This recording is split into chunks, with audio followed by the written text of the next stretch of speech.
How's it going, guys? Welcome back to the Mutant XPerience podcast, number 35. I know we haven't had a podcast in quite some time, and so we're sort of gearing up for the last leg of season 2 of the Jazzy Circuit.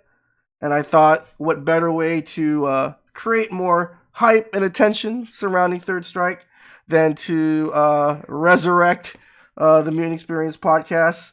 And I can't think of a better guest to have on tonight's podcast than truly a living legend, a pioneer, not just in the Third Strike scene, but just in, you know, internet media and social media. Ladies and gentlemen, I present to you TheShend. Good evening, folks. TheShend. This is TheShend, guys. You know, here's the thing. So I'm just gonna, throw it right out there. Okay. So I'm just gonna call you by your government name, Phil. I'm sorry, because I just can't say TheShend. I can't see myself saying TheShend 300 times in the next, in the next podcast. So Phil, aka TheShend. Phil, thank you for coming on the podcast. I really appreciate you agreeing to come on and tell your story.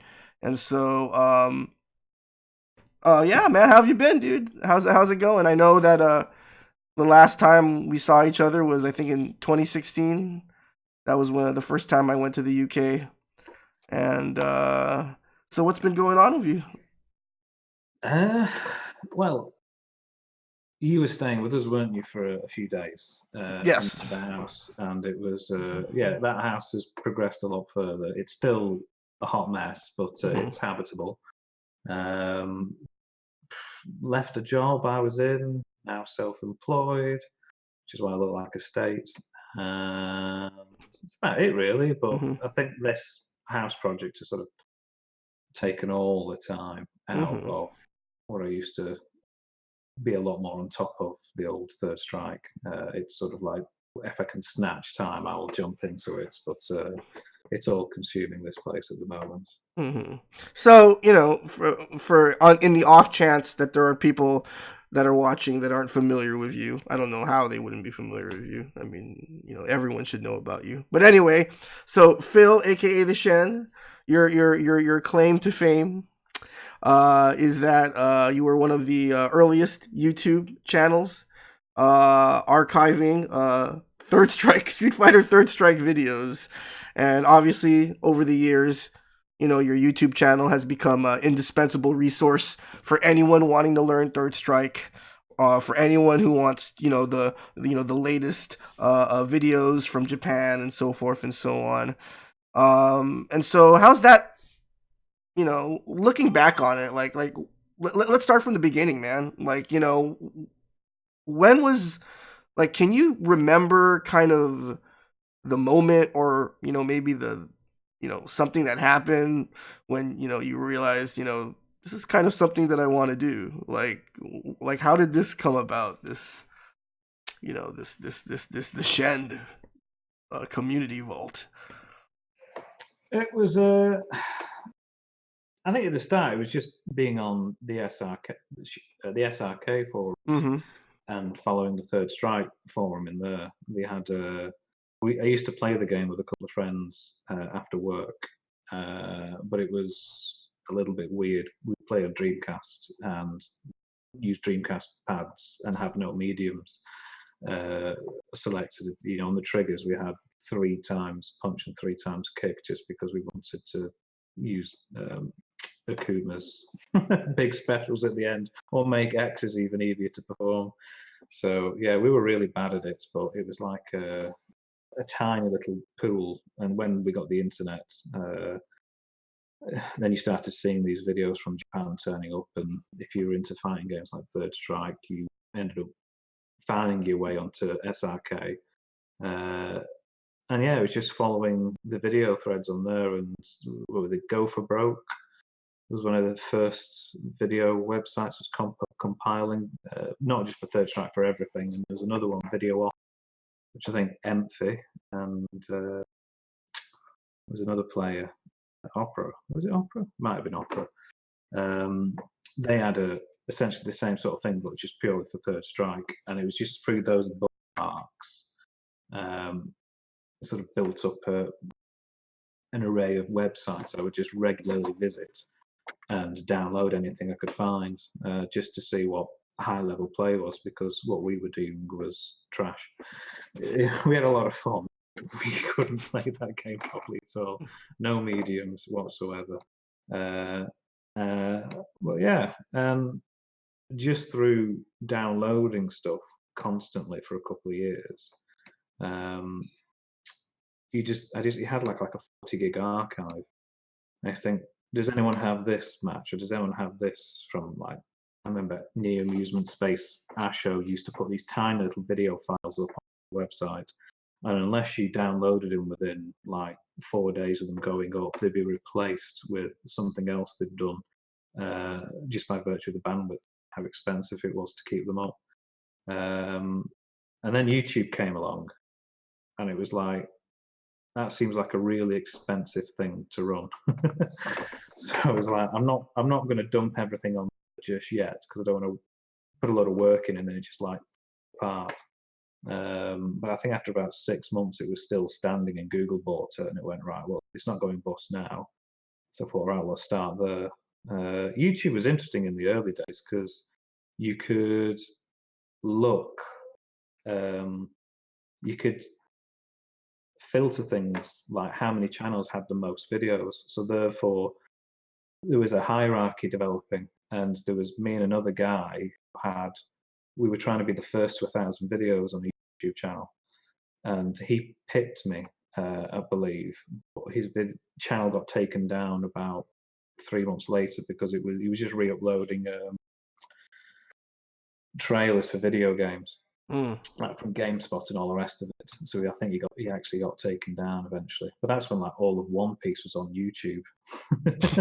So before the yeah, so the official debut of YouTube was 2006, right? Yeah. Do you remember what month or actually, the question I wanted to ask was like, when was the first time you got your hands on YouTube? Like, was it with everyone else, or was there like a beta? Like, because I didn't know, I don't know. Like, I was just like everyone else, right? A consumer. It's like one day you discover YouTube, and it's like, oh, that's cool. But was this something you were following, or beforehand, or? Well, I was on a couple of video game forums, and I think there was a conversation was being had on there about this thing. I think, oh, what's that? So I'll have a look. But I think because a lot of them were techie people or nerdy people, they were a little more up to date on what Google and people were doing. Acquisitions. Like, I've seen this website that's not going to last, 2 days or a week, because anyone can upload videos and it costs a fortune. So that can't survive as a model. And then I think, did YouTube not YouTube, but Google, they tried something else and then it didn't work. So they just sort of sack it, we'll buy this before it gets too out of hand. I could have sworn there was some sort of like YouTube before YouTube. Like, I could have sworn there was something, but I don't remember. Like, something other than YouTube. But Well, anyway. there was the Japanese places were using places like Ustream, and obviously there's Nico Video, which still exists. Pretty much everything I get comes from, but there was, I think, Game 41 Arcade and a couple of the places used these not well-known video uploading websites like YouTube, but they just didn't last very long. They did fall over. So when I've actually gone back to actually download something, it's not been there just because like Ustream just doesn't exist anymore. So there has been footage lost to the sands of time. So I'm hoping maybe at some point in the future they decide to find it on their hard drive, dump it on YouTube now, because that's where more and more Japanese arcades and that are putting the content now rather than Nico. Actually, I want to do something kind of. I want to do something sick. Well, I think it's gonna be sick. So, do you remember the first YouTube video you uploaded? Was it?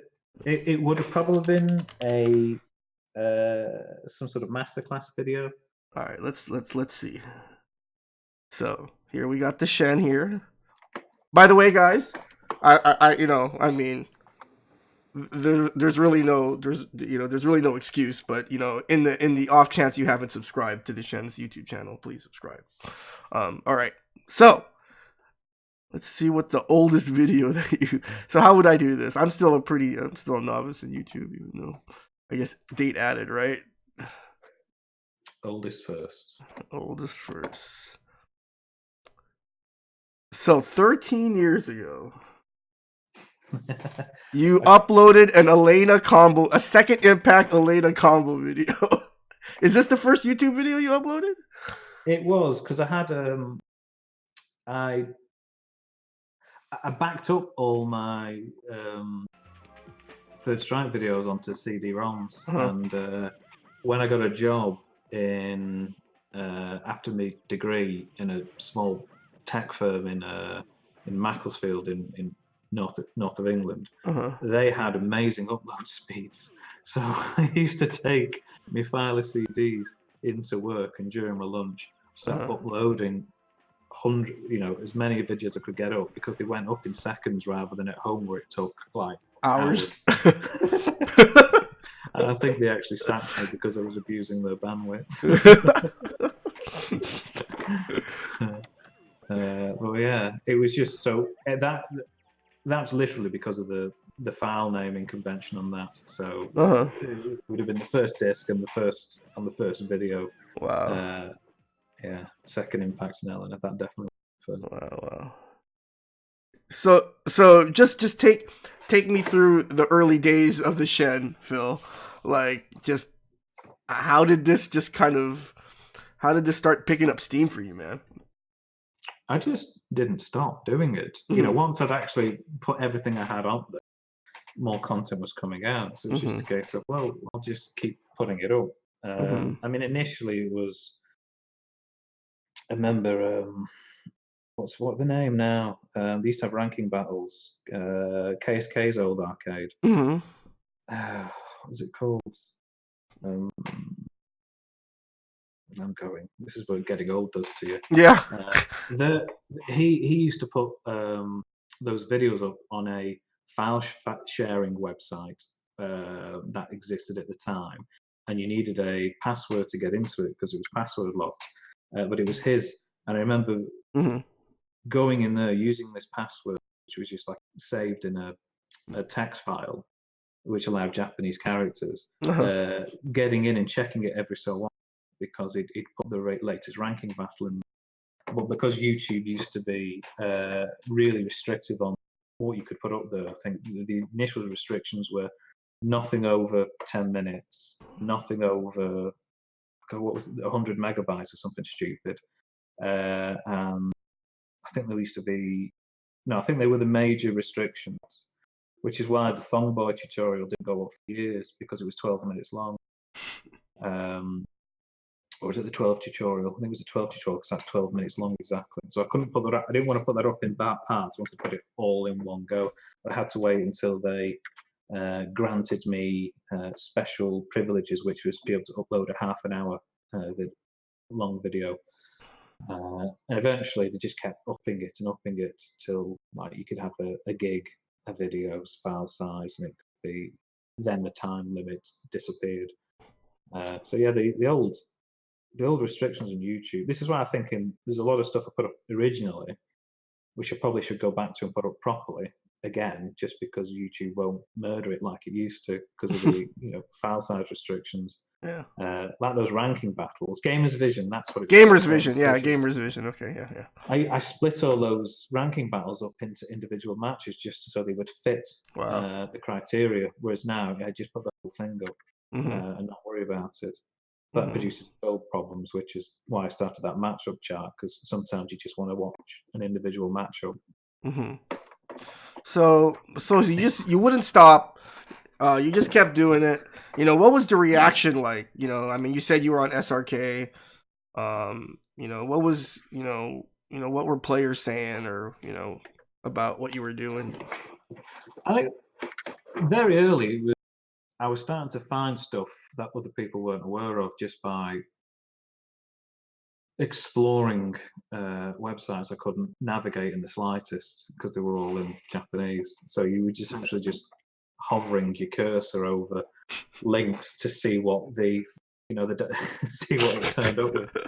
And yeah, I'd found some really like esoteric places, but because I didn't know much at all back then, I would misname stuff, or the naming conventions changed to much information as possible where it came from. So there was a lot of stuff that went up originally, and which I had that original 40 gigs worth. Apart from like, if unless the file name said where it was from, I probably wouldn't have had the information anymore. And then it was only getting more and more au fait with the Japanese arcade scene through their websites and the footage that a lot of other stuff was sort of making sense. A bit like the Lolo's masterclass videos are actually, I think, old Dreamcast tutorial stuff, which on one particular website one guy had. We just had all these little small files, and I think there was a 12 player had a specific site with them all on. So I downloaded them all, not really understanding them, gave them a name and put them up. Whereas now I would give them a proper name and a full description and all the information attached to it and reference back. But in the early days, it was just a case of I would actually put my own opinion about the video, and I don't do that anymore. It's like just give the information because essentially I'm not a good. I can play the game, but I do not play the game in any way properly. I just have fun with it. So I'm not proficient at it in the slightest. So I won't make any value judgments about matches anymore. I'll just like, if it's exciting, great, but just put the information there as if it was like a library reference. So were they playing? When did they do this? Who were playing? Who, etc., etc. And that's why it sort of became more like a library or an archive then. Yeah. And so, was now obviously, 2020, everyone seems to be much more aware about, intellectual property and copyright and stuff. Any of that when you first started? Like just kind of like any kind of like whether it was coming from you, like wow, like these are other people's videos, or was this just not something that was just like on the radar, mind wise or thought No, wise? it was weird because at the very start, it was a case of the files would get released like an ASHO, and then they would disappear. So you download them, and then like, well, how are people supposed to see this? There's no official place to see them.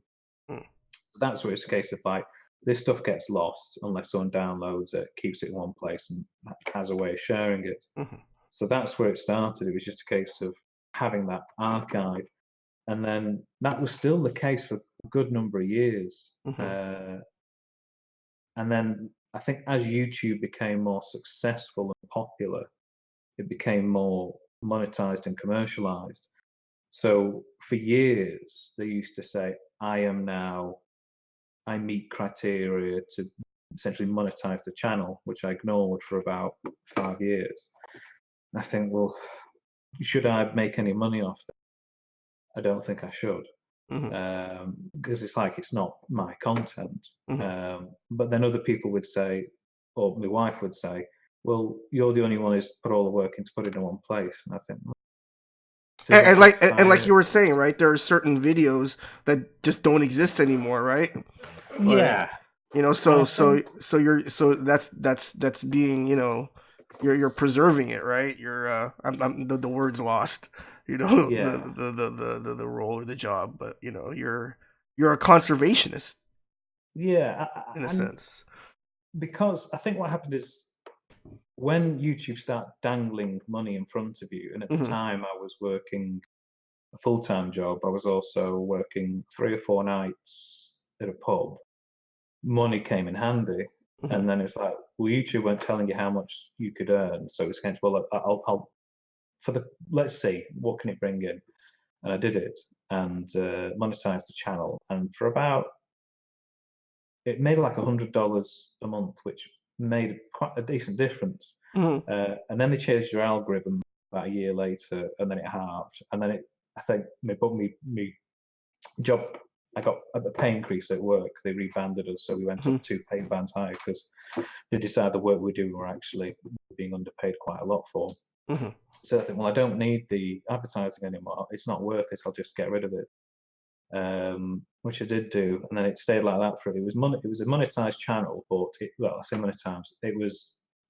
It qualified for monetization. I could monetize a video I wanted to put up if I wanted to, Mm-hmm. but I just had ads turned off for everything channel wide. The only places which had ads were essentially a lot of early combo video stuff and tutorial stuff where people used licensed music. So as the YouTube algorithm caught up with more content, more and more stuff got uh, caught up in this. Someone else can make money out of it, the song owner or whatever. So they would let your video stay up, but they would be making the money off it, which is fine. But nowadays, because it's now become YouTube is vastly different to what it was at the start. You got people like PewDiePie and all the rest of it making their life's work or a fortune out of it. Uh, it's what becomes like a hobby was a hobby for me because money's been introduced into it. It's like, what do I do? So I'm at a stage now because I'm so far behind with sort of like content Mm-hmm. with regards to what's available, like 4 years behind GameSpot versus what they're doing. I'm going to have to make a decision at some point when I do finally catch up to where the content started on YouTube for a lot of these people. Do I stop and just take what's hard to access in weird places like Nico Video, Mm-hmm. therefore not stepping on anybody's toes afterwards because there's an income to be made. And what I don't want to do is take income or viewership away from people who have active scenes, if you know what I mean. Mm-hmm. So because I've got so much to go at, it's not going to be an issue for a while. But at some point, I'm going to have to think, well, what do I do? Do I, because I know more and I can actually reach out to people and have a conversation with them, even if Mm-hmm. they are owners in Japanese arcades, can I then say, would you give me permission to say, take your content and archive it in here? And what I want to do is obviously get a website and break it all down into a proper database so that even though there's like 5,000 videos or whatever, it's hard to manage. It would be much nicer if, yes, it's a nice resource, but could you say pick, see Yun versus Chun matches with Mm-hmm. classic super arts picked, and I only see Yun winning. Well, Um, well, maybe. Hmm. Like you were talking a little bit about how at some point, right, you're gonna have to think about, okay, am I gonna keep, am I gonna keep doing what I'm doing, or am I just, at some point, am I just gonna stop, right? And I was thinking like about possible solutions for that. Like, what if, like, because you were talking about how maybe at some point you have to go to like the arcades and ask for their permission, right? Instead of you going to them, why don't you set up something where they can go to you? Like maybe like TheShend would be sort of like a registry, like a world registry for Third Strike, like, and you put the onus on the content creators, right? Like if they want to maybe allow you to archive their video, right? They can fill out a form or you know make a request or something. I don't know. I'm just talking out of my ass right now, but I just no, you it'd be know nice to sort of socialize the system. So what I want to do is like have this website and a database that uh-huh. can access and actually see the content, and there's sort of, I suppose, what would you call it, value add. So I could say to these people, um, if you put your stuff up here, it doesn't have to be straight away. It might be content from Yeah. years ago. Even I'll do that if you want, if you don't Uh-huh. want to go to the trouble. But I will add all this Yes, yes. archival aspect to what you've put up, Mhm. uh, and then hopefully that'll be acceptable. Mhm.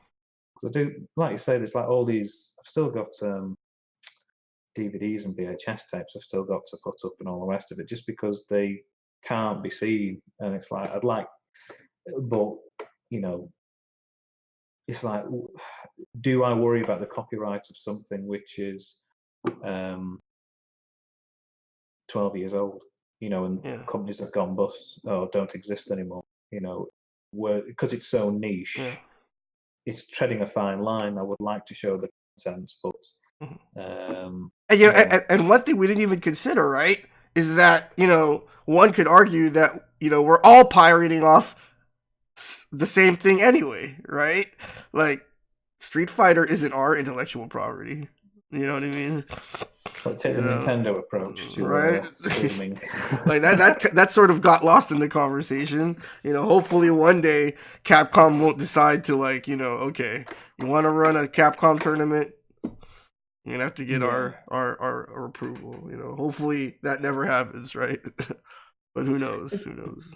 It's good. I mean, YouTube's good, but I think just because it's a capitalism thing, they just want to make money out of it, and there's no moral aspect to it. So unless you, the thing is, I've got hard copies of everything that's up there.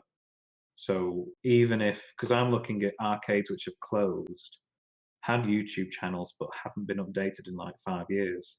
It's like, what happens if they just close that channel and there's about, I don't know, 100 videos of like really excellent players just not getting seen anymore? Mm-hmm. So I've got, in jobs to do is essentially scrape that entire YouTube channel, keep hard copies of everything with all information, Mm-hmm. and then get around to putting it up at some point. But I'm also looking at active places now, thinking like our show's still going all these years later, but all the content's on YouTube, which is fine. But what if, arcade industry doesn't hold up for that much longer? What happens to our show? Do they just stop the YouTube? Do they close it immediately?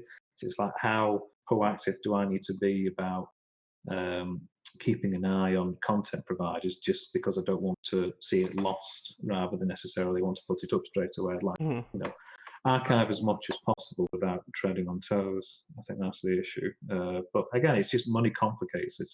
It doesn't. The channel for me doesn't make any money for me because it's demonetized. But and this is the thing why I set the Patreon up, is like, well, what can I add to it so I can justify the time I spend doing it to the wife, because you can see the state of the place behind me. It needs painting, it needs decorating, and a lot more besides. And it's going to keep me busy. So it's like, if I'm going to do this, the wife would like me to sort of benefit in some way because it's work. Mm-hmm. And at the same time, I want to make sure if I am doing something for money, it's actually of value, rather than just the fact that I just happen to have a YouTube channel with 5,000 videos just because I just happen to be the person at the beginning. If it, right place, right time sort of thing. But So as an archivist, Phil, have you ever thought of have you ever thought of what you do in this way? So obviously Twitch, right? That's what we're streaming on right now. So Twitch has an option, where obviously the channel owner can decide whether or not to record a certain stream, right? And so, have you ever thought of like, like, let's say for example, I ran an arcade and I have all these videos, right? And one day I decide, I'm just gonna close up my arcade, and well, what about all these videos? And I just say, you know what, I don't care about it, whatever. I'm just gonna chuck them in the garbage, right? yeah, And then someone takes, and so then someone gets the videos, right? And then they put it up.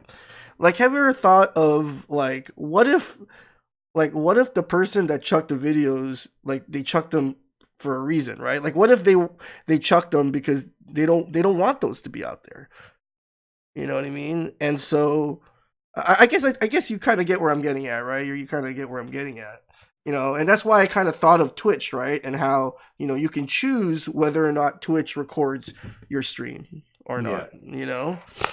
So what are your thoughts on that? And, have you ever thought of it that way? And As in, like, sort of taking videos, putting them up rather than necessarily the original intention for having public, if you know what I mean. Mhm.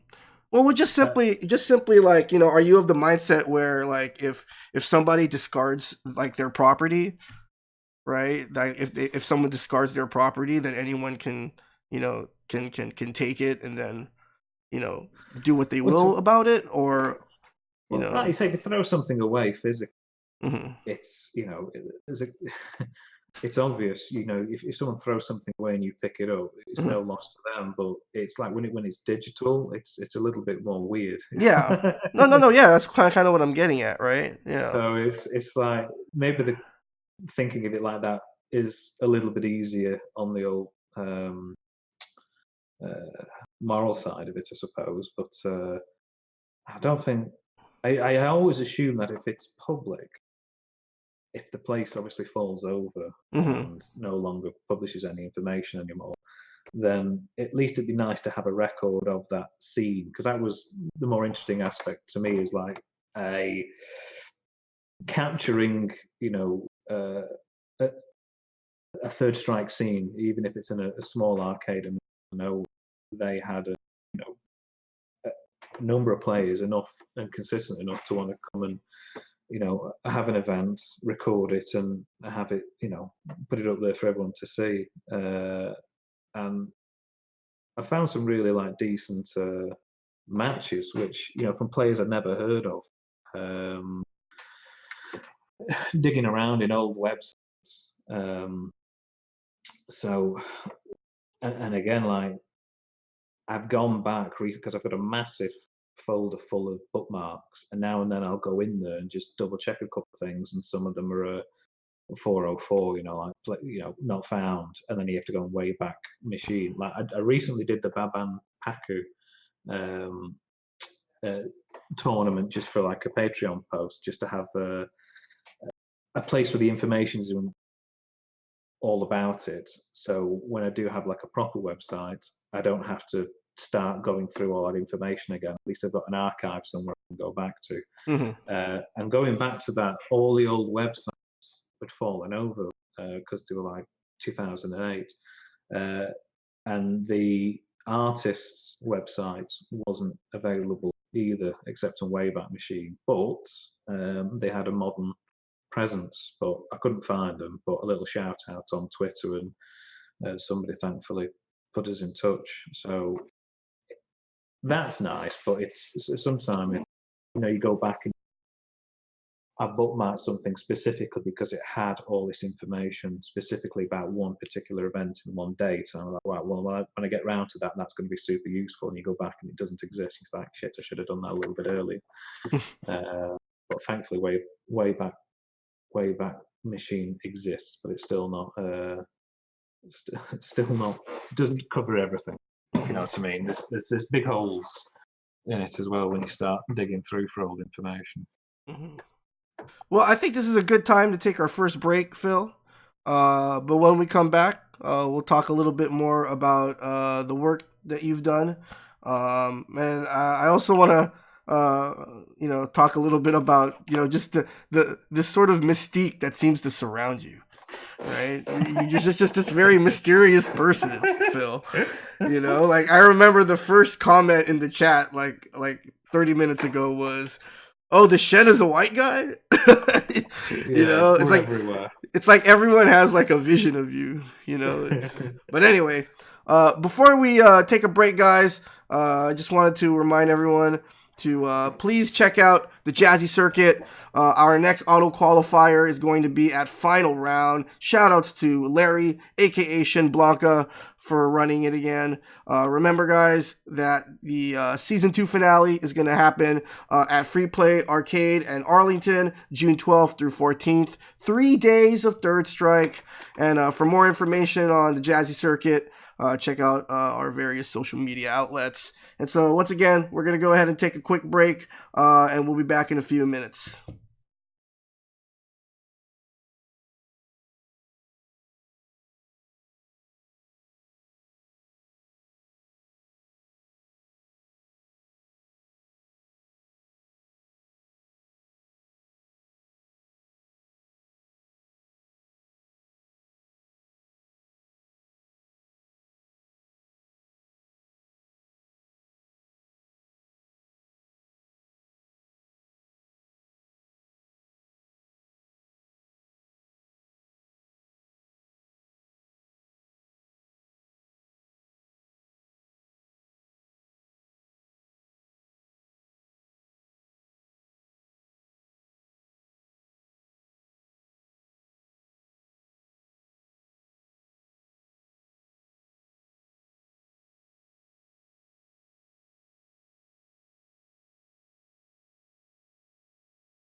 How's it going, guys? Mutant XP back with more Mutant XPerience podcast. Tonight, my special guest is Phil, aka TheShend, all the way from the United Kingdom. And so, speaking of the United Kingdom, Phil, one of the things I noticed is that, okay, so the first time we met, I'm trying to remember the first time we met. So the first time we met, it was in America, right? You were in New York. I think it was around 2014, maybe Yeah, 2014. that sounds about right. Yeah, and I don't know exactly how it happened. I don't know if I reached out to you or you reached out to me. It was one of those, right? But clearly I knew you were coming. You know something, yeah. And so we hung out. I took you to that all you can eat like sushi hibachi place, right? Yeah, Where you yeah, ate like an insane amount of food. And then we went back to my house where we filmed House of Strikes. Mm-hmm. And this is back, in the This is Third Strike days, and we filmed House of Strikes, and I don't even remember everyone who was there. Okay, so for sure, Nico was there. Frankie right? was as well. Frankie was there for sure. I was there because it was my house. And was it your dad or Sarah's dad who kept feeding me? It was Sarah's dad, Yeah, but he's excellent. but obviously my wife was there, Yeah. and you were there. But was There was anyone one else guy. there? Was there anyone I else think there? there was another guy there. I can't remember his name though. I'm sorry to say. Who was? Someone a few weeks ago told me that another person was there too. Yeah, there was. I'm sure there was a guy there. Hmm. I don't remember. But anyway, there was another person there. And then we filmed an episode of House of Strikes. And I remember, just being so shocked that that you looked the way you looked. Like, I don't know, like it sounds weird, right? Like I didn't have a preconceived notion of what you look like. But like for some reason, like it was not what you look like. It was like completely different. You know what I mean? Well, I think I didn't really attend any events either. Yeah. I was just doing this YouTube channel Yeah. thing, and that was it. You could have been a robot for all we knew. Well, yeah, I think that was the joke. I was some sort of Q character. Yeah. Moving around the place. Because when I did go to some really early tournaments down in London with Singo, who was in the chat. Hello, Singo. Yeah, that was the first time meeting everybody, and people were like, "Oh, you're that guy," and it was like, "All right, yeah, I am," but like, the mystique is not on purpose, if you know what I mean. just like not showing up to anywhere, so people had no idea. Well, it's just some dude who does it in the middle of nowhere. Yeah, no one's coming up north. You really should have just protected your identity, like on House of Strikes, because I think that was the wait no. Is there ever footage of you at a Third Strike event or a Third Strike related video before House of Strikes? Or was that the first time that you revealed your face to the world? Or was there other? No, that wasn't. That was just audio. I did a little podcast. Okay, that doesn't count. That doesn't count. Oh shit! He was a necro player down in London. Oh yeah. And he had a little podcast. Help us out, Singo. Who is it? What's his name? He had the same name as I think a Swedish player. Pedram, that was his name. Pedram, yeah, I remember that name. Yeah, him, Vince. I'm sure you know Vinny Fong, because he came over to the US. Rackerai, shout outs to Rackerai. Follow him on Twitch. That's right. He ran the audio, and I think another guy called Private Ryan, who was a journalist but also played Third Strike. Yeah, they did a little interview, but it wasn't video; it was just audio. Put that up on the old channel. Okay. I think that's the first time anyone heard me, seen me, unless you turned up to the actual tournament, Mm-hmm. then no. No. Mm. So maybe House of Strikes was the first time. Yeah, I think to like a wider public, yeah, Yeah. outside of the UK. See, what we should have done is we should have put a mask. You should have done the entire show under like a luchador mask or something. Well, You know, cultural so we, appropriation would be. yeah, to keep your identity a secret. Yeah. Yeah. But yeah, so like there's always this sort of mystique, and so in terms of the YouTube channel, I know we were before we took the break, we were talking a little bit about the reception that you were getting, but I wanted to get into like the work, like the actual work. So like back in the day, right, when you first started doing this, clearly internet speeds are not the way they used to be, right? So like, give me an idea of how long it took you to upload, like, say for example, like a 5-minute video on YouTube, like back in 2006. Like, how long did that take you? Like, I think if it was that short, it wouldn't take too long. Like uh, you'd leave it going for like 20 minutes, half an hour, maybe wait, an hour at the most. But wait. For a 5-minute video, it would take a half an hour to upload it. maybe not. I think I'm trying to think. Well, I don't think. Like, No, I guys, don't. if No, yeah, no. Yeah, Thong Boy's yeah. tutorial took all night. I had to leave it running overnight. So when I come back in the morning, and then it would have been uploaded. Yeah. So, for those of you who are listening to the podcast, whether you're listening to it live or on my YouTube archive, youtube.com/mutant experience, if you need any more reason to please, sign up for this man's Patreon, that was that. Right, this guy has put in the work. I have no patience. Like, okay, that's just one video. Like, and you couldn't upload multiple videos at a time, right? It was like one at a time, like when it first started, Uh, or could you do simultaneous videos? the YouTube uploader tool changed quite a lot. So initially it was just one, and then eventually they let you queue a second one up, and then they changed it really weird where you could select a lot or like 10 up to 10 videos and then pick which you wanted uploading in what order.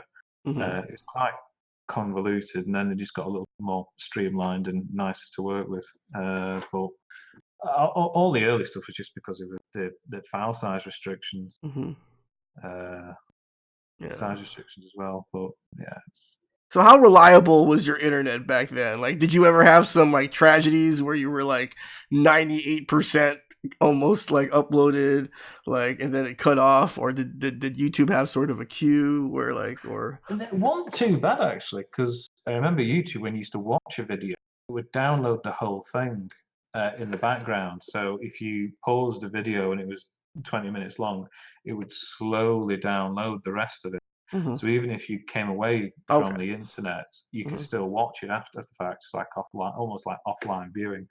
And again, sometimes it would hang at high percentages, and then it would kick back in again, even if you had a drop of 5 minutes. Mm-hmm. But again, you were like crossing your fingers. Yeah.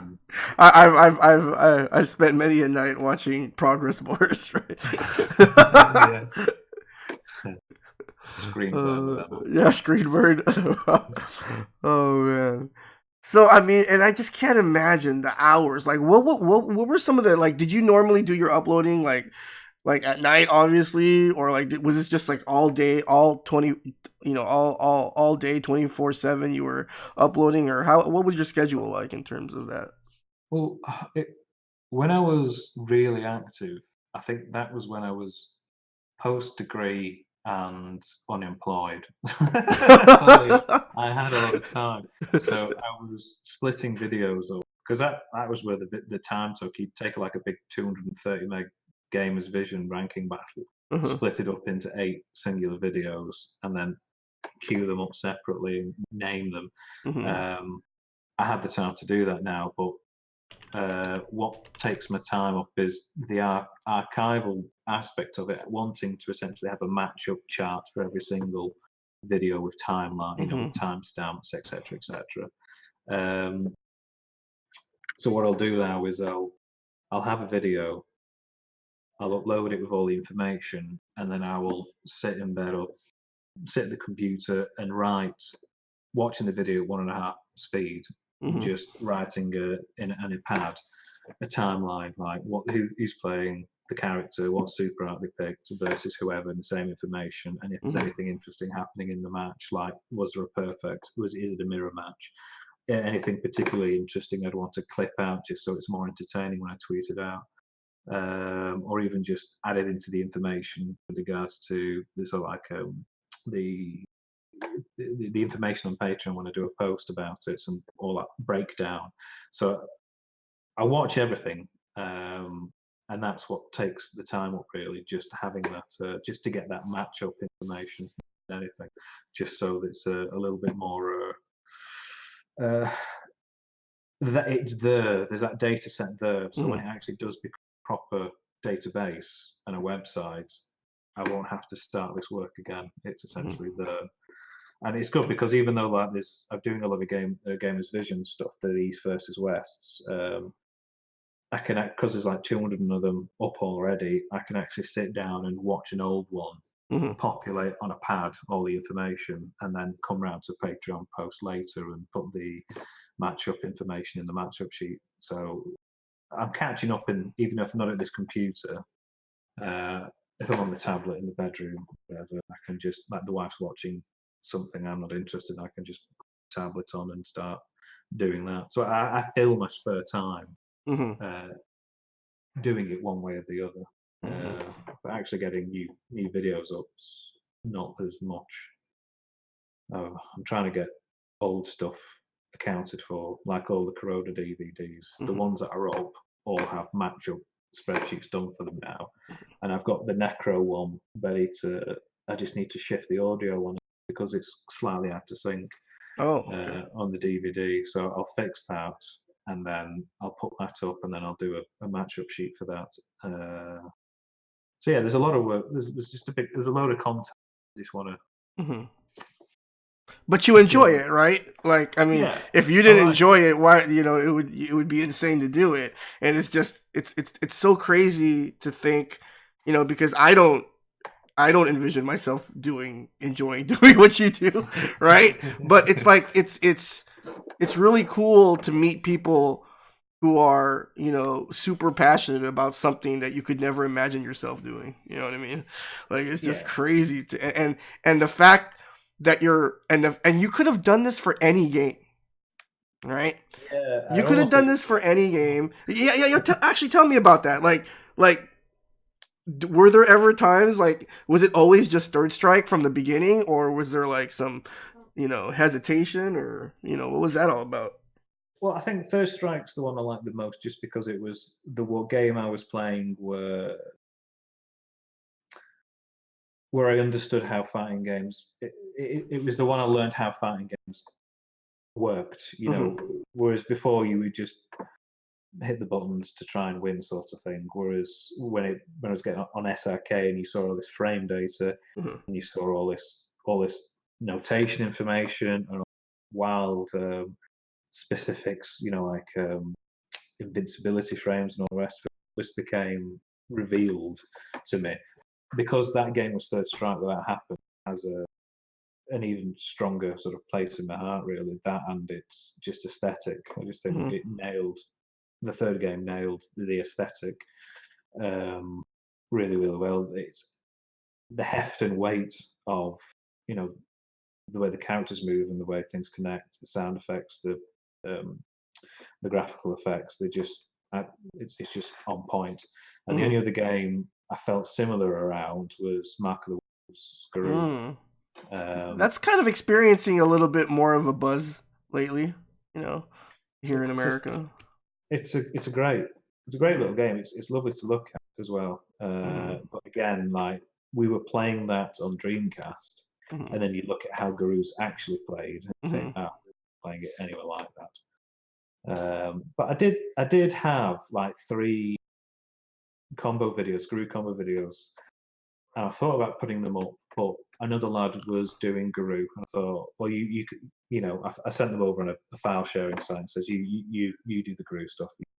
Don't know if you've got lots now, but you can have them and take them off my plate, sort of thing. Yeah. And the only other book I remember when Street Fighter 4 was announced, and there was that ink trailer between Ryu and Ken. I put that up, and I said, "Do I really want to get into Street Fighter?" I went, "No, let's just keep this about Third Strike," and deleted that trailer video. So, Wow. Yeah, I mean, like, it's just so crazy to think how lucky, we as Third Strike players are that you just so happen to just apply this passion for archiving to this game, or was it the other way around? Like, did you that's something I probably should have asked in the first segment, but like, were you always like interested in archiving, or was it like, or did the Third Strike trigger the interest in archiving, or was it, vice versa? What was, how did that develop for you? uh, I think the Third Strike came first, really. Just Okay. because I'm not. How would you put it? Even better, Shen. This is an even better story now. Well, That the Third Strike gods revealed your passion for archiving to you. it's like, well, it's like just when you've been doing it for so long, it just becomes something, a routine, and it Yeah. became something to do. And then it becomes so large, you think, well, I'm going to need something a little bit more robust to keep track of everything. Yeah. So then you start spreadsheets up, and Uh-huh. then initially they're on, works computers in Excel, and you think, Uh-huh. well, that's a pain because I've got to carry an Excel spreadsheet in a pen drive everywhere with me. Uh-huh. And then Google Sheets came along, so great, I can actually access that from anywhere and Mm-hmm. um, update the sheet whenever. Same with the player database. I remember that was just kept on an SRK forum thread, and Mm-hmm. I had it also saved in a text file. Um, but I remember the board got an upgrade, and then when you came back to that thread, all the Japanese characters were lost. So I had like a massive post just full of question marks and names next to them. And I think, well, thank I actually had that saved in another format somewhere. Otherwise, like 5 years worth of player name translations would have just disappeared. Sheesh. So it's just sort of grown out of keeping these things in places, and like they're not ideal. Like forums are great for up until like whoever's paying for them doesn't want to pay for them anymore. Yeah. So I'm gonna assume that you learned a little bit of Japanese over the years. No, Right? No, none at no. all. It, After years of translating names, you well, never. It was never I, something you. a load of people actually could translate, did them on the SOK forums, or I Mhm. put them up on the YouTube videos. But I think Google Translate's getting better and better actually doing Okay. it. Okay. But more often than not, the actual Twitter handles of a lot of Japanese players sort of clue you into how they're pronouncing their names. Like Hmm. I think it was the Eleanor player. I think it was like Taliban or Talibane, and then it just the Twitter handle turned up and it was just Talbane. So I was like, That's but not then, good. but I'm switching now. Like, but I've got these videos and it's got Talibane in, and now if you search for that, that doesn't come up if you search for Talibane, and that's why the player database has multiple Uh-huh. names uh, for the same player, just Player, so yeah, yeah. like you say, like Vineo had dozens of different names because he was adding all sorts of daft Uh-huh. uh, names beforehand, and even like the Hugo player Dry now at Gamers Vision. I think there's like at least almost a dozen different names where he's just having a mess around and like, who's this? And you think, oh, there's the three characters I recognise for Dry. Okay. And not because I can read it, just because I've just seen it so often, I can just recognise them. But if I was to see the three characters on their own, I could say the player name. But Hmm. if I saw them individually elsewhere, I couldn't say, well, that's the honorific for this or whatever. Like I know Roshi Hikari, I know the first character. That's about. Could really do with learning it, to be honest. So refresh my memory, Phil. But have you ever been to Japan? No. Okay. No, that's on the list. Also, so you do have a, so over the years, um have you, like, do you get, like, I know these sound like really dumb questions because they are dumb questions, but like, do you get fan mail? Like, do you No. just get like messages like, hey man, it's really cool what you're doing, or like, No, no, no. Usually, like someone will put something complimentary on a YouTube video or uh-huh, something like, "Thanks for doing this," or "Still doing this," and all the rest of it. So uh-huh, uh, that's about it. But yeah, usually if I attend an event, uh-huh, people would come up and introduce themselves and thank me, sort of thing. And I'm like, yeah. okay, okay, okay, yeah. And I was just wondering if, like, any, like, maybe notable players or people just like message you or stuff like that, about. No, not really. Not that I can remember. I remember asking Prodigal Son for an autograph once, just so he could sign. I had a Japanese PlayStation 2 Third Strike case, and I was trying to get Uh-huh. notable UK players to sign the box. I Uh-huh. think Daigo was actually at one of I think it was Super Versus Battles, and I got him to sign that box. But I asked Prodigal Son to do it, and Prodigal Son was like, "Who on God's earth are you?" sort of thing, to come mithering me during a grand final event that was happening and everyone was watching.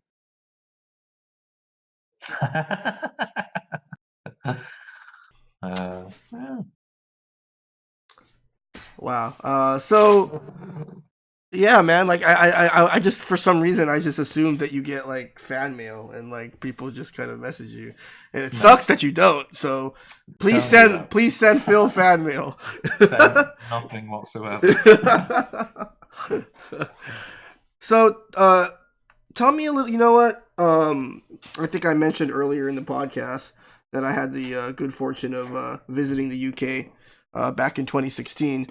And I was able to go to what was then called Violent City, Yeah. which was over in London.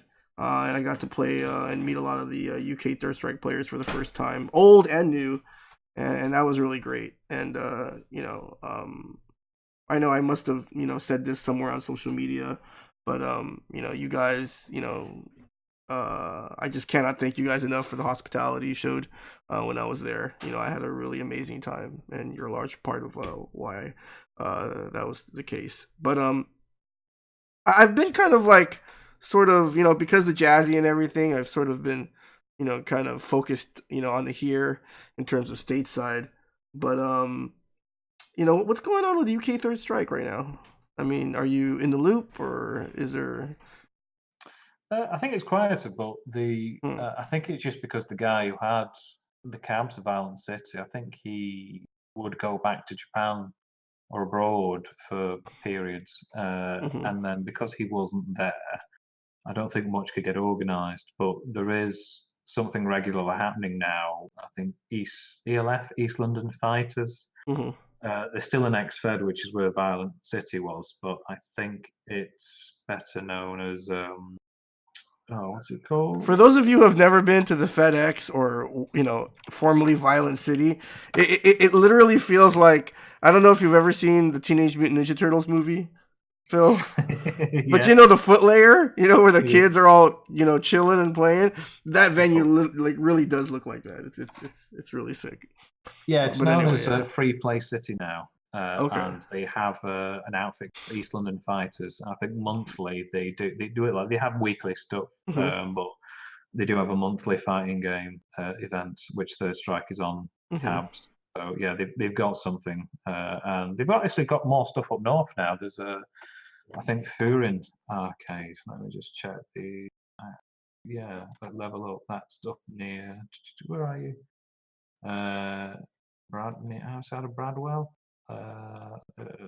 Leeds. Yeah, there's one in Leeds which isn't actually far from me. I should really drag my ass there, but yeah, I don't get a chance to get out much. Well, because you're doing the Third Strike God's work. That's what you're doing. Yeah, I think I'd be more use here than playing Mhm. anybody. To be Oh well, there's always, tell me a little bit about that. Like, I know obviously you started as a player, but Like any inklings or any desire to really like, really compete, maybe a little more seriously than you have in the past? Well, no, because I'm a pad player. So. So I've got a Saturn pad next to me, which I've been meaning to like play. I'm feeling especially problematic. I'll Uh, maybe look at Fightcade again. But so Singo in the chat is accusing you of being a sandbagger. Is this true, Phil? yeah, Singo is Have you been marking out that sandbagging for the last he, 15 years? Is that he's what's... helping with the mystique of it all. Pool shark, a third strike shark. Like, do you use Temporal Thunder because you with Aegis Reflector would be too powerful? Is that why you use Temporal Thunder? Yeah, it's the Oro tying one hand Okay. behind your back. Yes, exactly. The You self use, handicap. yeah, handicap yourself. Yes, definitely. Oh man. But yeah, like, do you ever feel like, maybe I could give maybe one real good run, like really sit down and really like, really practice and learn the game, and that's I never think like come across your mind or anything. it does, because what I'd like to do is once I'm Hmm. actually this place is done and settled, and I Hmm. don't have to worry about any more. I don't have to wire anything. I don't have to plumb anything. I don't have to Hmm. hang a radiator. I don't have to line plaster or line render or do any sort of like building work again. Hmm. I would like to go to co-op call and actually Mm. go as a player. So I'd like to like there'll be a year where I train, Hmm. probably going to like some of the northern arcades if they're still about, Oh and wow. just training up properly and I just like this just to get plan. just to get not good, but just like not perfected. Okay, so I know there are probably some UK players in the chat right now. I like this plan of yours, Phil. Yeah, I I mean, like this plan I of definitely yours. want to go to co-op Who cup. who wants to who wants to help the Shend prepare for Co-op Cup? Who wants to team up with the Shend at Cooperation Cup? You're probably not shooting for this year, I'll assume, No. because it's Oh kind no. of close, But maybe next, maybe the year after that, Yeah, right? well, it's like because SBO disappeared, it was like, oh, how, will I get to go to one of the major third strike And you should stream events? it. You should stream your training, Phil. Right? You should stream, and then like, really good UK players can come on your stream, every now and then and help you, because obviously if you're gonna be playing, if you're really gonna go into Third Strike that hard, right, you might as well stream it right now. Obviously, maybe make a little dough, help pay for that trip to Co-op Cup. You know what I mean? Since you're training that hard, that'd be interesting.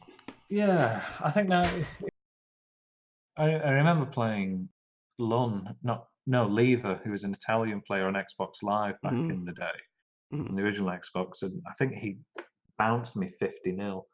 Uh, and yeah, I just couldn't get anywhere. It was just like crawled into my brain. It was like, how on earth do you get Dude, this good? I bet you I bet you there will be a lot of really good players that would volunteer to train you, Shin. In the chat, who would train Phil for Co-op Cup? Press 1 if you would train Phil for Co-op Cup. That's I want to one. see it in the chat. I want to see it. And you know what? I bet like yeah. Oh shit! Wrong number. That was completely by accident. And you're a smart Well, dude, man. Like you could pick it up just like that, dude. I like this idea. I like this idea. It would it would be really great. It would be really great to see you at Cooperation Cup as a competitor. Now you got me excited, Phil. I mean, we all know what you do as a Third Strike archivist, but wow, let's go, let's go. I like this idea. So, as we continue to look for potential managers for the Shen's upcoming training regiment for Co-op Cup, 2BD, whenever that's going to be. I think maybe this would be a good time to take our second final break. But before we take that break, guys, I just wanted to remind everyone about the Jazzy Circuit, more specifically the Jazzy Circuit Matcherino. And so currently we are running a Matcherino for the Jazzy Circuit finale. 100% of this money goes to the players for the finale. And so it's crowdfunded, it's completely supported by the community. And so we really appreciate it if you took the time to check out the Matcherino. You can go to jazzycircuit.com and you could donate completely for free. Just type in the code Jazzy21 to add 50 cents completely for free. There are also some merchandise that you can buy. For example, you can get a Jazzy Circuit t-shirt, and if you buy one, $8 go automatically to the prize pool. Also, shout outs to NYC Furby and Team Spooky. You could buy a shirt, you can buy one of their shirts as well, and $8 will also be added to the prize pool. There are also sponsor quests.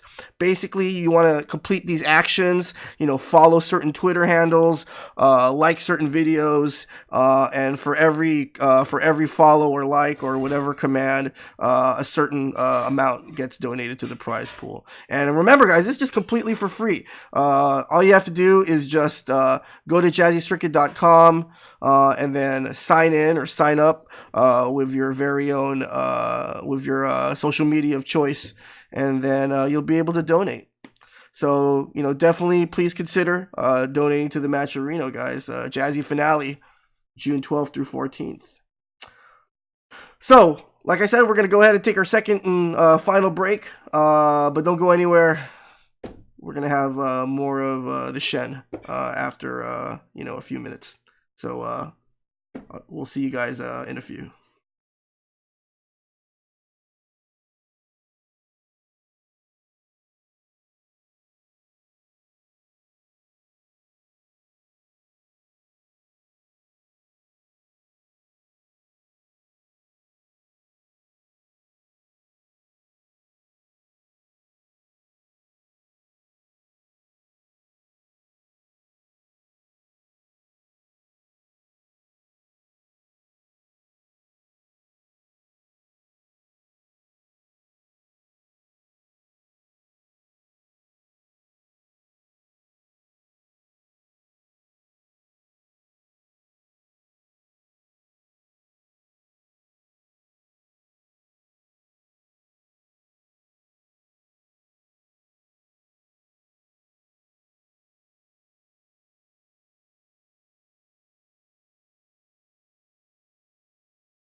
How's it doing, guys? How you doing, guys? This is Mutant XP, Mutant XPerience podcast.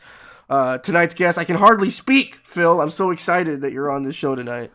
Um, Obviously, tonight's guest, none other than TheShend. Obviously widely known for his world famous Third Strike YouTube channel. And so, Phil, obviously, like you were saying in the last segment, you've watched a ton of Third Strike, a lot. What are some of your favorites? Like, are there like videos that stand out? Like, you know, Well, I remember being obsessed trying to track footage down of a Urian player called Misatsu Yaro, and Masato Yaro, the special color, the chili dog Urian, right?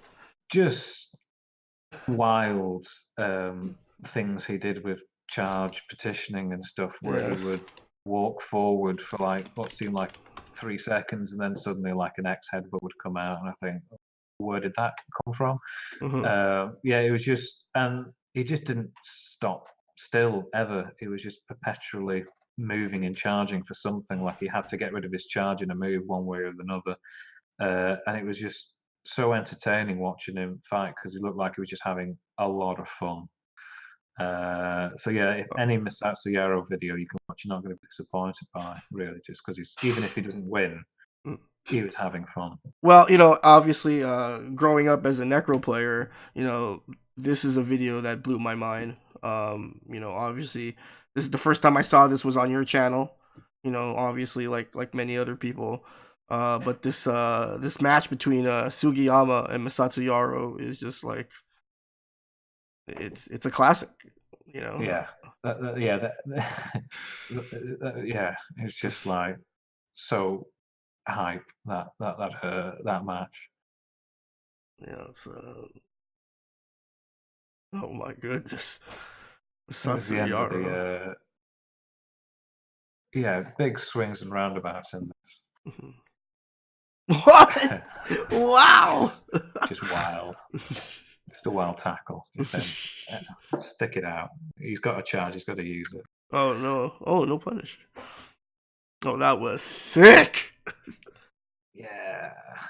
Oh my god. There we go. Yeah. I love, yeah, good players. So, I don't know about you, Phil, but like I act like a complete degenerate when I watch Third Strike. Like, it's just I can't contain myself. Like I act like a complete fool when I watch Hype Third Strike. But Well, yeah, but you but just what? don't. Yeah, but how was your like when you first watched this video, right? Like, okay, you probably watched the first time you watched this video was like what 12, 13 years ago, right?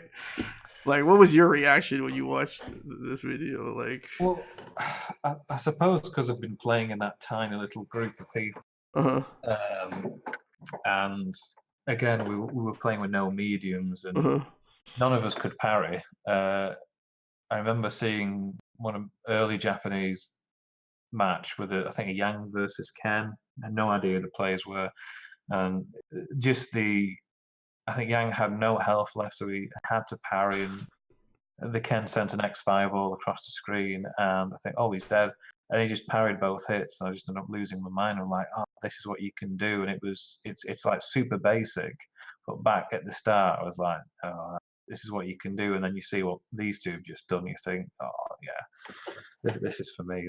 This is exciting, yeah, and the like you got the what was it, the Evo Justin Wong and Daigo video. Yeah, you just never know what they're going to do to turn it around, and even if it doesn't work out, it was super exciting to see. It's like, mm-hmm. oh, what? Yeah, but apart from that, I think the other video. What was the other video I was thinking? I think it just melted my brain with. Oh yeah, the Baban Paku event. There's a Q player called Tetsugoshi, and How do you spell it? Tetsugoshi. Tetsugoshi, he does so well against some really difficult players and difficult matchups, like almost TM levels of excellence. And I was like, I remember watching that, rewatching the tournament, like, oh, this is actually why I like Third Strike. It's just how hype the like appalling matchups can sometimes turn out. All right, so I think this is him, right? That's him, yeah. But All I right, don't know how well he does here. yeah, well, let's see. Oh, oh no, is it okay? Good. I don't know. That was 3 out of 5 or something. Is that Vanal Oro? It looks like it. No, I think No. that's Thanatos or Thanatos. Whatever Yeah, you put it. Yeah, Thanatos. let's Yes, that's continue Thanatos. reading. Let's check the Baban Paku. Matchup spreadsheet. Baban Paku. Let's find you. And this is why we've Oh, got this quick spreadsheet. question, Phil. So, Yeah. have you ever modified any video in terms of improving the quality, or or is that something that you don't do? I don't know how to do it. I Uh know, like, I got some video editing software recently, huh. which lets me shift audio around because I know that Uh some of the Corona DVDs have laggy sound. huh. So it's just working out how to do that. I know it's like people find that extremely basic, but for me, no idea. It was like slowly, painstakingly, just trying to learn it. Mm-hmm. But I would rather it would do my head in, watching delayed sound. Yeah. So I think the first one I put up, the Gookie one, does have like a slight lag, which is not too bad, but it's still annoying. So I might redo that. Mm-hmm. But yeah, the Necro one that needs to happen, that needs some editing. But Mm-hmm. that's the extent of it. I originally, when I first put up Ranking Battle, the game as visual ones, there was just so many Chun Li's that would end up because it was single elimination. There would always be a semi-final or final with Chun Li's. I think if there was 3 or 4 of them, you know what you're expecting. So I used to put like a little title card, like so many Chun Li's and a funny emoji. And I think, oh, I'm not doing that because I haven't got the slightest clue what I'm on about. So I'm just going to keep my opinion out of anything and just put the information there. But yeah, I think I did that once and I thought, no, I'm not doing that again. Well, he beat Thanatos there. He did, yeah. It's if you look in Oh my the gosh, what Necro is this? Is this? Oh, it's AB7. Oh my goodness. Yeah, we gotta sit and watch this. All right. Hey, yeah, Pino didn't do half bad at the Mad Dog Cup this past weekend, or was it last week? I yeah. think it was last weekend. Yeah. Yeah. Didn't he beat he beat he beat Tominaga? At Evo Yeah, Japan. yeah, yeah. That doesn't happen. Not many Yeah. people get to do that, do they? Yeah. No, in the Babanpaku tournament, Tetsugoshi essentially OCVs a Dudley Ken Yun team, and Mm-hmm. that was Jima, Kashi, and Yakun. So he managed to beat Yakun Yun. Wow. And I Wow. was like, oh, what's he doing? And he even took out Takura's Yang. Yang Yeah. as well. He's even no, he didn't manage. Yeah, it's. I think in that tournament, there's a little booklet that comes with the DVD, and in the booklet, the pamphlet says, "Got a." Because Deshikan's obviously a player, and Takido's the other player. I think Deshikan put a little comment about Tetsugoshi's performance, really, Mm-hmm. saying it Whoa, that was was. sick! He red parried and punished. Oh, yeah, he's like it was just like you haven't seen a Oh player my god!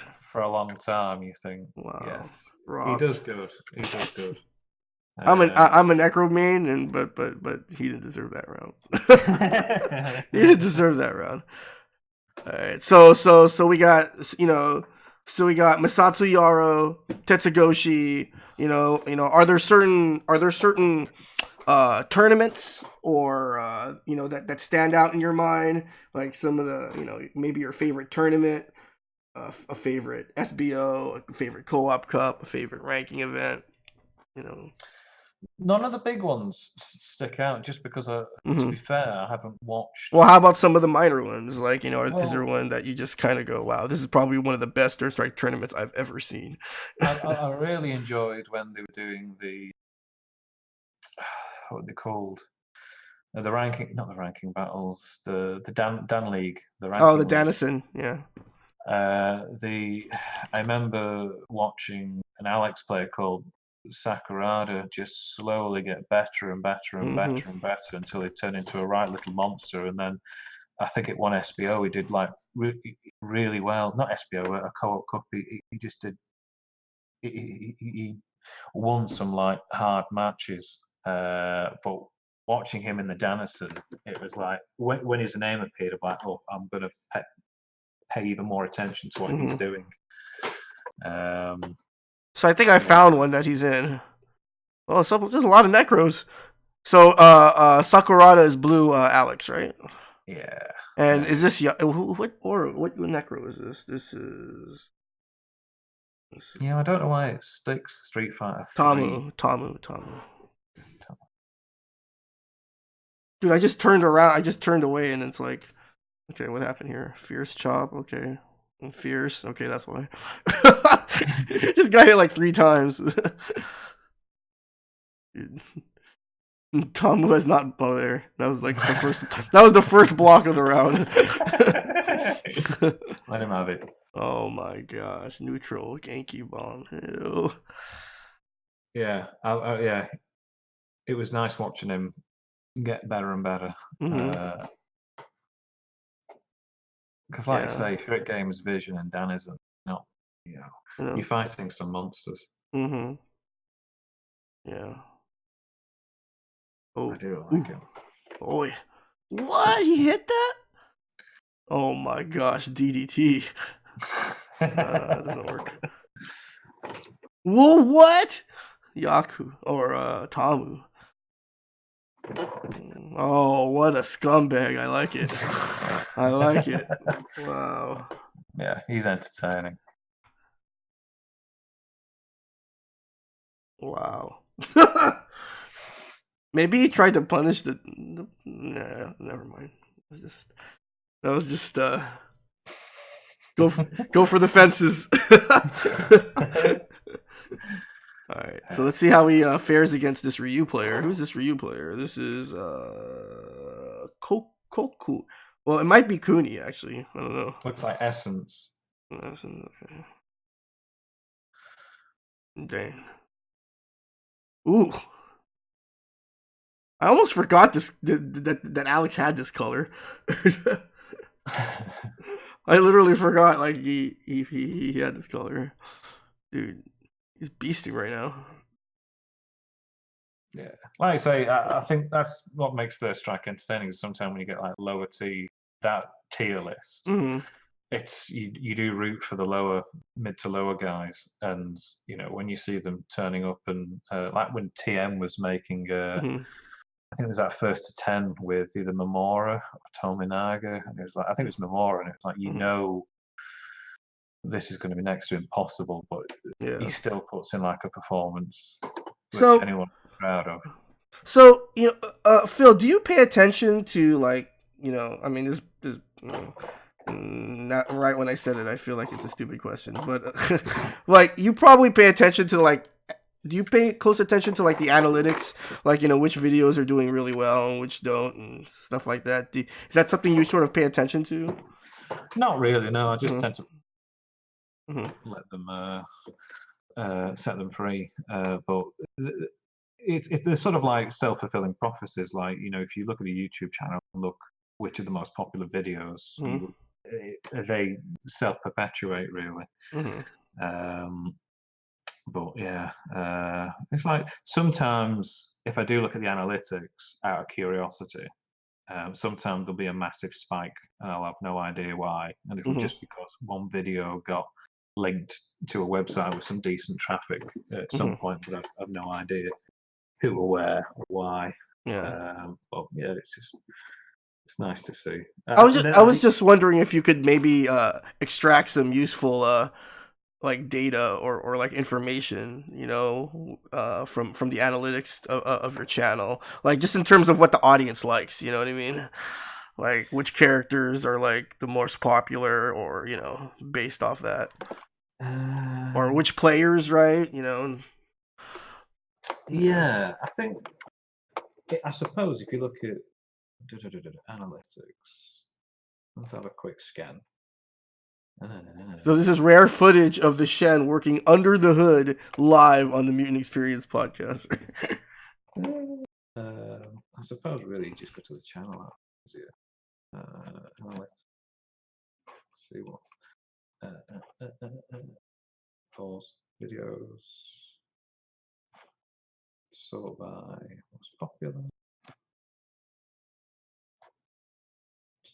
RX usually always gets a good shout, but then again, so does Kuroda. Kuroda, early doors anyway. It was if there's a Kuroda match, because people will be on it. But usually, any decent low tier, RX is, well, he's not low tier, but characters, people enjoy like Hayao as well. Hayao. Which is there what's the single most popular video on your channel? It's just by default the Daigo Justin Wong one. Just that single match. That's 1.3 million views. But the okay, aside from the Daigo Perry, what's the most popular Thirst Strike video on your channel? It is a single match taken from the Urian DVD, Kuroda, where he's facing Vineo, and it's the crazy one where I remember that. Yeah, Kuroda just sort of like crawls into the ear and into the brain of Vineo, where I think Vineo tries like a crouching low kick, like over and over and over again, like I think 3 times, and Kuroda just parries all 3 low kicks, and he's reading your brain, and yeah, just. I think this is it, right? Is this it? Yeah, I think it's like just under 200,000 views, but wow. He just destroys Vineo. You see him work so hard for it. But again, the one we just watched, the Sugiyama versus Misatsu, I think that's slightly behind at 176,000 views. But then there's a big drop off, like 83, 81, 79. Whoa, sick. Oh my god! And he doesn't drop the punish? No, he doesn't drop nothing. Wow. Oh my god! Yeah, it's a good match. Oh my lord! I do have that DVD, but it's the very last one, so it's the last one that's going to go. Okay. Oh. Yeah, that first round was nuts. Dude, I have not seen this video in a long time. Yeah.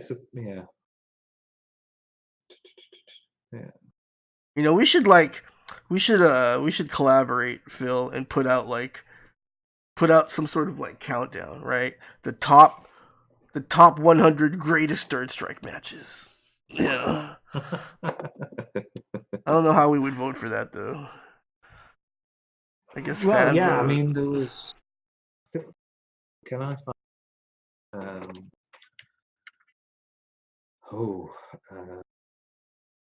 Game cap. Well, that's not a lot of match. That's not a lot of matches, Singo. I mean, think about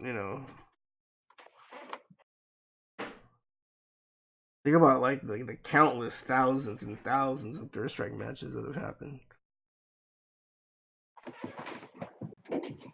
Yeah. Is he chatting? Anyway. Let's have a look. Okay. So yeah, 192,000 views. Wow. Awesome. That's awesome. Well, Phil. Oh, what are you looking up now? I was just trying to find a video from a place, but I don't think I can see it. It's in a very obscure old arcade which is closed. But I thought it was called Game Cap, but Game Cap, sure. No, I can't find it. But there was a really sick Makoto. I think it was boss Makoto versus a Yun, and it was just straight murder. Wow. I can't find it. Well, Phil, as much as I'd like this podcast to go on for hours and hours, we've come to that time where we're gonna have to wrap the show up. But before we get you out of here, Phil, once again, thank you so much for coming on the Mutant XPerience podcast. You are welcome back anytime. It was amazing to, hear, firsthand your account of, how you got into this mess, I guess. that is the Shen YouTube Third Strike channel. And so, before we get out of here, there are some more Third Strike matches, or at least clips of Third Strike matches that I'd like you to watch with me. So, it's 2020. It's a new year, and as unless anyone is living under a rock, this past weekend, Kobe Bryant passed away, along with his daughter Gigi and 7 other people when his helicopter crashed. And I grew up in Southern California, Phil. Right. And I'm not that much younger than Kobe was. And so it would just, even though obviously I didn't know him personally, I think everyone in SoCal, sort of definitely felt the pain of his loss. And I was thinking, it's 2020, a new year. We need positivity to be the driving force of the Third Strike scene, And I seriously considered, putting, this next segment on the shelf permanently. It does, contrary to what some people might think, Phil, it does not give me pleasure to expose some of the more careless examples of Third Strike play. It doesn't make me happy, right? I always saw it as a service, that I did this segment to educate players, to make sure that they don't make the same mistakes that these unfortunate souls that you're about to see made in Pack It Up. But then I thought to myself, what would Kobe do? You know what I mean? And to me, discontinuing Pack It Up is probably the most un-Kobe thing I could think of. So, this Pack It Up is dedicated to Kobe Bryant and to everyone who lost their lives this past weekend, because I know this is exactly what Kobe would have done, right? If you didn't do something right, he would have pointed it out, and he would have made you feel really bad about it. Why? Because that's what he was about, right? Pursuing excellence. This is what Pack It Up is about, Phil. It's the pursuit of excellence.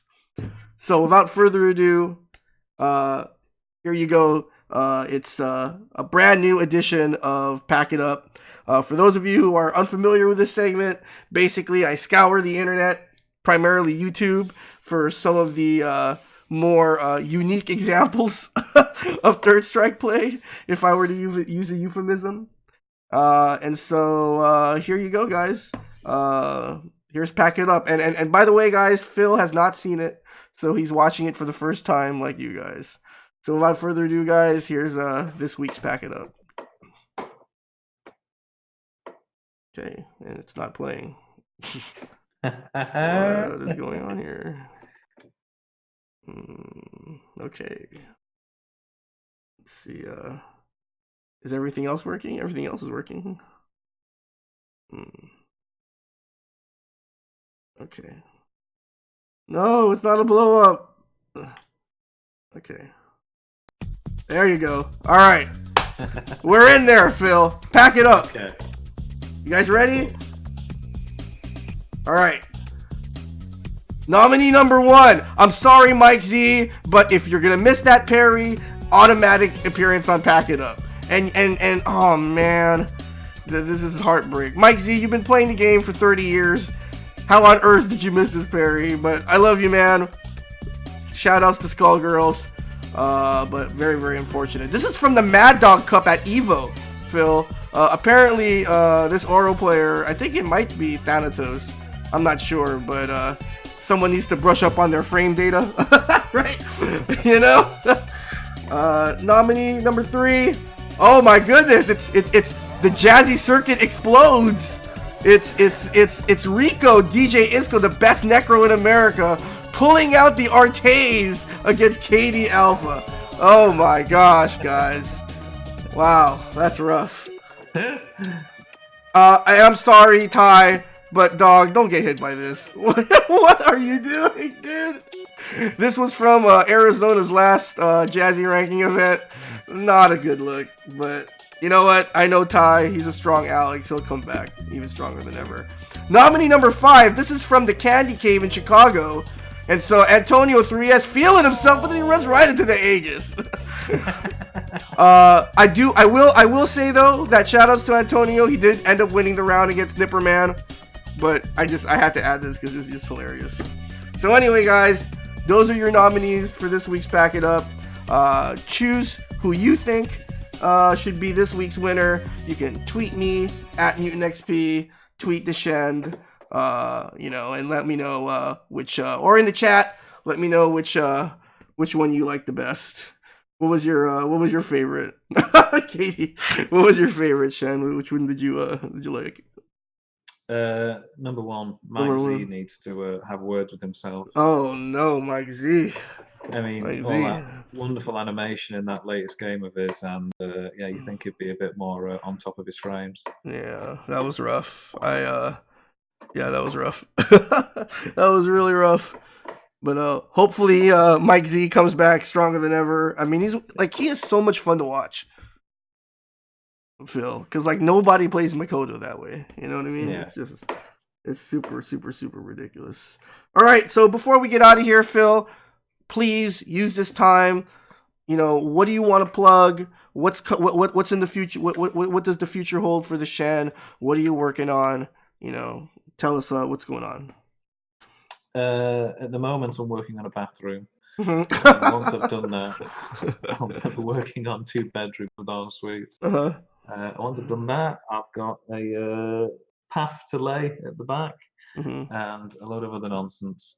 Third strike wise, I'm just going to keep plugging away slowly at the backlog, which is ever increasing, but really with the really old stuff and some of the old. I've still got some DVDs which need archiving properly, and I'm going to go back through the old tournaments that exist. Like I was looking at the King of Wolves. I was going to do a little breakdown of that. And get that up, but I try and mix the Patreon stuff up with one free, one without, so people can at least see something, and just try and get those out. But it's just snatching time when you can get it here and there. But there's a lot of content that still needs making available. And so if I get up to enough pennies, I'm going to employ a guy to sort of build that database so that matchup spreadsheet actually becomes something useful rather than just just a load of data. You can actually start plugging away at it and say, I want to see X, Y, or Z. You can actually pull it out. You should just get an intern. I'm sure there's some Third Strike player somewhere out there that has the same passion as you do. Phil, maybe. I know, but I've been following politics for a while now, so I'm getting all socialist minded, so I will sort of pay. Man's worth his labour, so that's true. We've got to pay for it. True. There is paid internship. So we're just checking out your Patreon page. So if you want to show your appreciation for all of the hard work that TheShend has done these past, 14 coming on to 14 years with running the TheShend YouTube channel. Check out his Patreon, patreon.com/TheShend. Definitely appreciate that.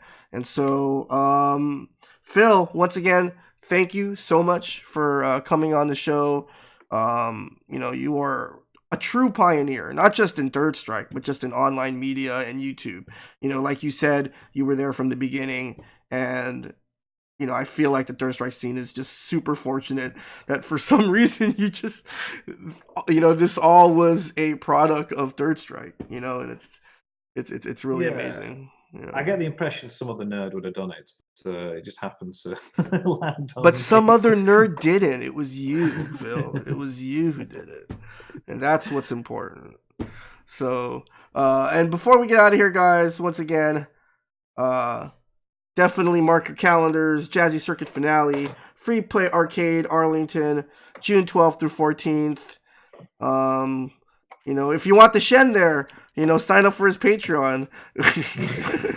That'd be pretty awesome. Jazzy That's not going to get Circuit. me out to any any events. That's not going to bring me out to an event. It's got to pay for an even bigger nerd than me to do something more I can do.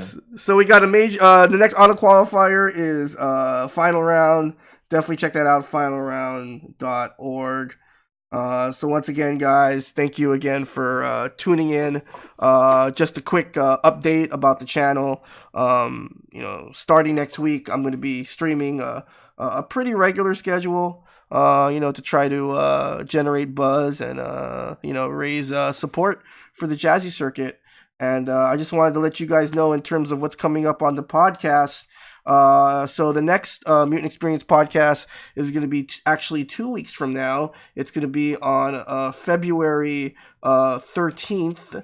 And my guest for that next podcast will be none other than longtime SoCal Third Strike veteran and Ken Main, Big Game James, aka Red Venom. And so that'll be an awesome podcast, I'm pretty sure. And so, definitely mark your calendars for that. So once again, thanks again, Shen, for joining me. I know it's getting kind of late over there in the UK, and I appreciate you staying up. And you're welcome back anytime. And yeah, man, I appreciate it. Yeah, I'll be back. If you get a chance, I know you've got the Jazzy Circuit stuff going, but if you've got any, I've got that little Third Strike map of places, Google Map. Oh yeah, what's the URL to that? I think it's. I'll just do map, the Shen map. But yeah, if you got something running and it's not there, just let me know and I'll add it. Is this the Play Third Strike Google Calendar? That's it. Yeah, okay. the map, the big map, and if there's somewhere on there that you're doing something and you want to just send me a nudge on Twitter or Facebook, and definitely I'll update it. Yeah, because I've just added the East London Fighters guys at the old X-Fed, so there's stuff going on there for UK guys, and there's Furin Arcade, which is pretty regular up in Leeds. So if you're in the UK, there's places to accommodate you, and even Arcade Club, who were in Bury, which they've had the Gutter Trash at before. They opened a place in Leeds, and they've also opening a place up in Blackpool. So I don't know if they'll have Third Strike everywhere, but I'll know they've definitely got it at Bury. So yeah, there's more places in the UK to play it now. It's just getting folks out to it. And again, if you're in the US and you've got something going on anywhere, just give us a shout out. I'll keep adding them, plugging away. Yeah, and I definitely look forward to the UK, really building that Third Strike scene. I know like you had mentioned earlier in the podcast, there's been a bit of a lull, but I have all the confidence. The players that I met when I was there seemed really super excited about the game and passionate. So I'm pretty sure with people like you, the UK Third Strike scene is in good hands. Yeah, is there anything else you wanted to say before we shut this down? No, good. Well, I'll come on again at some point. Yeah, definitely. If folks want anything, anything digging out history wise, anything we haven't covered, just let me know and we can cover it again. Just so get the questions answered. What do they call it on Reddit? AMAs? Ask me anything. Ask me anything. Yes, that's Ask right. me anything. Well, I'm going to ask me anything third strike. Which related. okay, third strike. Okay, there's a qualifier there. All right, so we're gonna get out of here. Yeah, so we're gonna get out of here, guys. Again, thank you, Phil, for tuning in, and until next time, definitely check out the Jazzy Circuit, smash.gg/the Jazzy Circuit, and I'll see you guys when I see you. Cool. Thanks, folks.